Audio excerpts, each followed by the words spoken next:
С этим соседом мы дружили семьями. Их дети оставались у нас, а моя дочь у них, когда мы уходили по делам. Даже когда мы дома, дети играли то у них во дворе, то у нас. Как-то дочь осталась у них на ночь. Он ночью пришел в комнату, где она спала, снял с нее трусы, трогал ее половые органы и целовал в губы. Отпустил ее только тогда, когда она заплакала. До этого он держал ее крепко, не давая шевельнуться.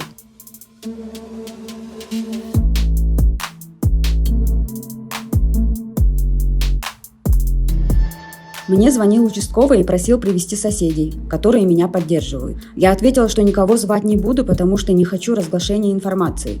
Но участковый попросил еще и подозреваемого привести соседей, которые поддерживают его. Теперь все соседи в курсе этой истории и обсуждают меня и мою дочь.